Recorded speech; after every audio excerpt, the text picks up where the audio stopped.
the Congress decided to keep mum over allegations of sexual assault against its Rajya Sabha MP PJ Kurian. Then, when a reporter tried to press Minister for Indian Overseas Affairs Vaila Ravi about Kurian's alleged involvement in the Suryanelli rape case, listen to this utterly reprehensible comment that he came up with. This is something we hope the Congress President Sonia Gandhi is watching.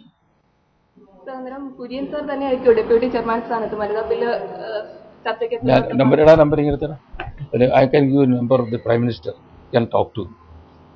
Congress,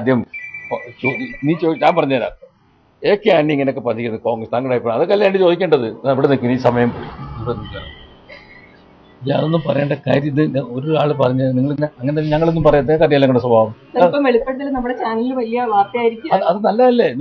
Nalojita, I got a Ningle, I will check Varanianula. Varna Summer Valani Pasakitara, don't worry, nothing will happen to you. Party Kurian son of Pona. Party of Puna Nika Korea Victoria video them. No, Nakendo Video, the Pantanto type will look at. Well, outraged, the Women's Journalists Association has shot off a letter of protest to the President, Prime Minister and Sonia Gandhi demanding action against the minister. Their letter says, when asked his reactions to the developments in the Suryanelli rape case in which PJ Kurian's name has resurfaced, the minister questions her intention and also makes a remark on her morals and integrity. It was not an expected conduct of a senior minister and shows the lack of sensitivity that is needed in a leader of his stature. Listen in once again to what Vaila Ravi had to tell that reporter when she questioned him about PJ Kurian. Kurian sir deputy chairman I can give you a number of the Prime Minister can talk to. Ending in a capacity of the Kong Tangra, the land is weekend of the Kini Samem. Janum Parenta carry the Uru Parana, Nangalam Parata, Kadialan Swab. Ningle Nalojita, I got a Ningle, I will check Varanianula. Varna Summer Valani Pasakitara, don't worry, nothing will happen to you. Party Kurian son of Pona. Party of Puna Nika Korea Victoria video them. Social activist Ranjana Kumari is now on the phone line with us. Ma'am, is this insensitivity or is it just utter disregard for any issue related to women that these men and ministers are also showing? Well, this is not only that, this is a reflection of arrogance that you get into power, you don't care and consider language of decency at all.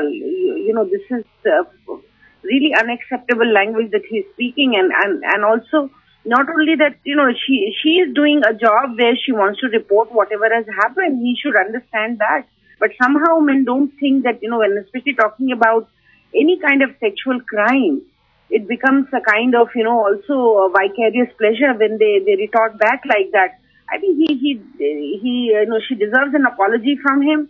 There is absolutely unacceptable language he has used, and also saying that have you experienced something like that with him? And this is totally unacceptable. He should apologize to her. This is not that when you become a politician, you become a leader, you become a minister, you can get away with anything and any kind of language, and especially in relation to women and also talking to women. Well, absolutely. The language that he's used is absolutely reprehensible. Let's now cut across to our correspondent Praveen, who joins us with more details on this issue. Praveen, what is the group of journalists saying down south? Who all have they approached, and what is it that they are demanding now apart from an apology from Vaila Ravi? Maha, so far the press fraternity is in great anger. They want action against Vaila Ravi. They have told, they have even talked to CM Oommen Chandy regarding this. But surprisingly, no action has been taken so far. No proper reaction has been given on this issue. Nobody is taking this up. Everybody is passing it on as, as a simple thing. because it is acceptable from a minister. He had just, made a casual comment. But that was not the case. We had seen the video. We had seen how Vaila Ravi really pushed that girl onto her side, tried to push her mic down, and said something that is very derogatory. And it is in front of everyone. Well, absolutely, Praveen. It happened in front of everyone.